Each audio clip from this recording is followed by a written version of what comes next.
All right, from one great cause to another. Thanks for our guests coming in here. Thanks to Sue Fort White, but we're going to talk about a different subject this morning. Another great event that's happening this Saturday. Okay, it's the Rutherford Recovery Fest. With us this morning to talk about Will Taylor and Casey Paul. Hi, you guys. Thanks for coming on. We got a quick segment here for you guys to talk about this event, Recovery Fest. The recovery case from substance abuse, is that what it's about? Yes, sir.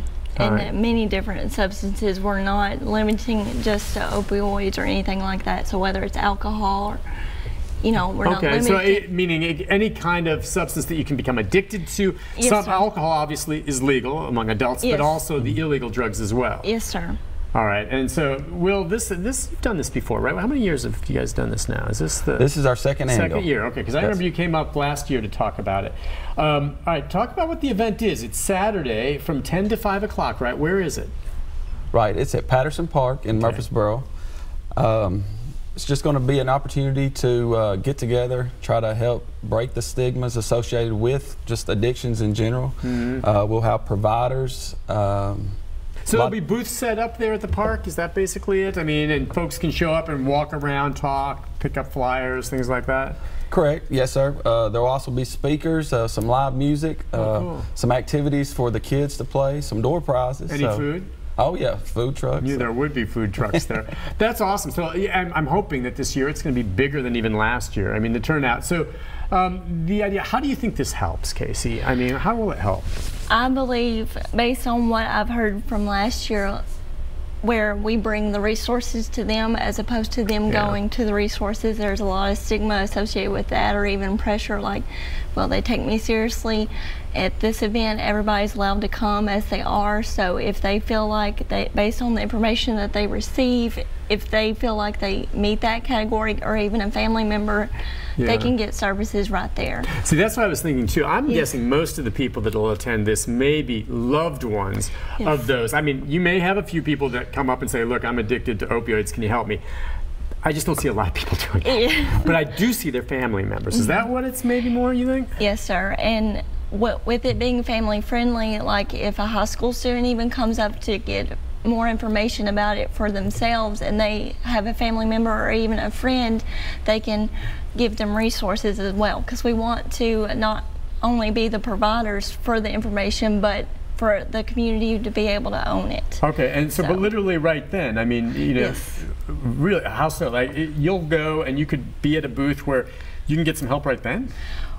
They'll be able to set them up with the services, like you said, referrals. So now, that's the thing that's interesting to me too. I hear time and again, even in Davidson County and others, that there just aren't enough drug treatment beds in general. I mean, if someone has the addiction, it's hard for some of these folks to get the help they need sometimes, but it's out there to some degree. I don't know if it's inpatient, outpatient, what is it, counseling? What kind of things are available?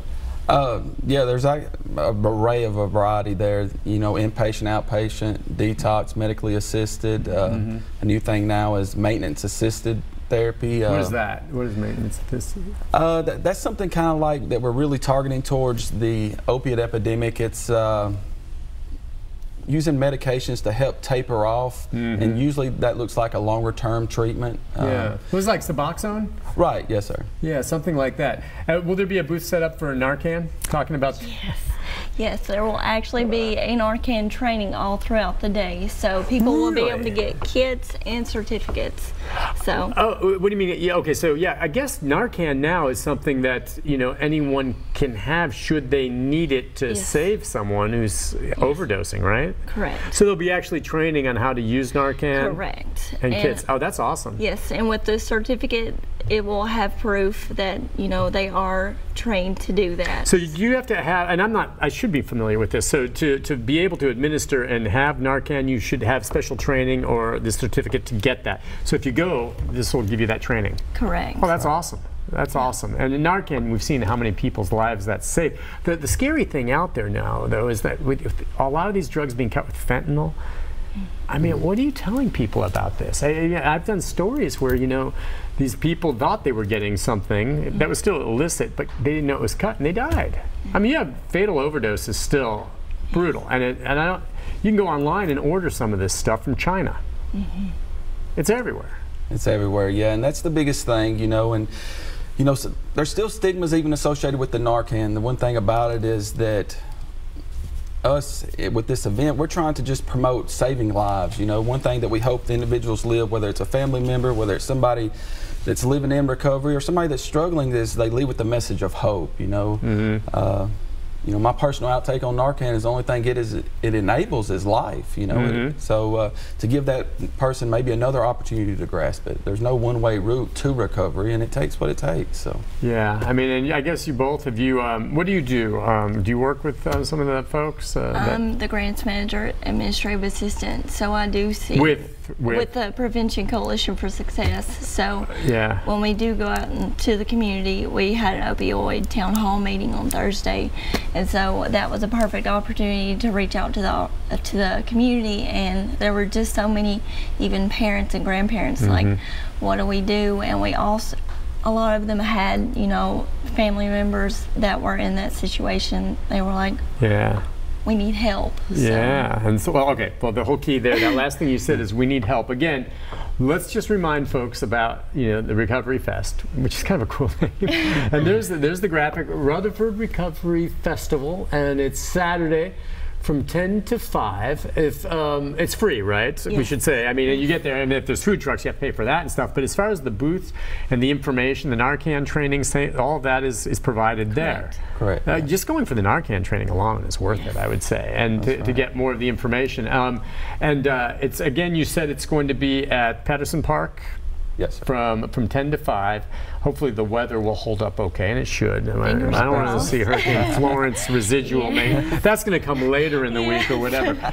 The bottom line on that, though, I mean, you think the message is getting through? Yes, you think it's sir. getting through to folks just about there's help out there? Because you know, I'm in the news business, and we still are reporting on lethal overdoses. Yes, and in addition to saying that there's help, we reaffirm that you're not alone, because many times, you know, people feel alone, but at the opioid town hall meeting, you know, we noticed, and even at the Recovery Fest last year, people realized that, you know, there is togetherness with this. Just ask for help. Sure. And I would think, again, the two most widespread, I guess, would be, you said it, alcohol and opioids, right? I don't know if you're going to have, I mean, meth, of course, is a problem. Yes.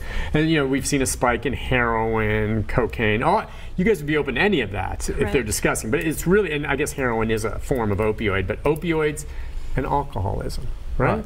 And not necessarily just targeting substance abuse. You know, people are in recovery from a lot of things. Maybe it's a mental illness, maybe it's an eating disorder, you know, and that's really what we're trying to get together. So any of that stuff too, right? Correct, I'm glad you mentioned that. Yeah, I mean, it's not just targeting strictly substance abuse. Yes, we're in an opiate epidemic and things, but everybody's in recovery from something. Maybe it's a depression, anxiety disorder, something like that. So this is just where we can come together, get the community involved, get them talking about it, and kind of help break those stigmas and barriers that are associated with those. Yeah, just to know that there's help out there. So there's going to be a lot of representatives from, is it mostly local hospitals, local nonprofits that deal with this? Yes, it will be a mixture of treatment facilities, prevention resources, and recovery resources, like Journey Pure and Bradford Health and Cumberland Heights. Oh yeah, all of those that help an awful lot of people. Okay, and so they'll all be manned or women by, you know, behind the booths. Correct. With information, and you said there'll be music and then speakers. Did you say also? Yes. Well, will there be a little podium set up, or what's that? How's that going to be? Like, yes, sir. We actually got a stage and a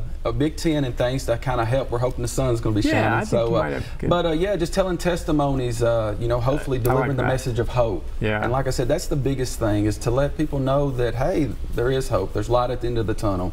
You're not alone. So yeah, that's what all these things are about. They really are. You can't do it enough. Will, thanks. It's good to see you again. Casey, Paul, thank you for coming on. Great to have you on. I'm glad we could promote it. I hope you get a good turnout. And you come again next year, okay, on the show, and we'll do everything we can to promote it. But just a reminder again, it's the Rutherford Recovery Fest. That's this Saturday, 10 to 5 at Patterson Park. Doesn't cost you a thing. I think it sounds like fun, and it's a great thing if you have a loved one or friends that are dealing with this. At least go educate yourself on it if you can't bring them with, right? That's right. Thanks, you guys. Thank you. We'll see you. Have a good weekend, all right? You too. I'll be back with a programming note right after this. Stay with us.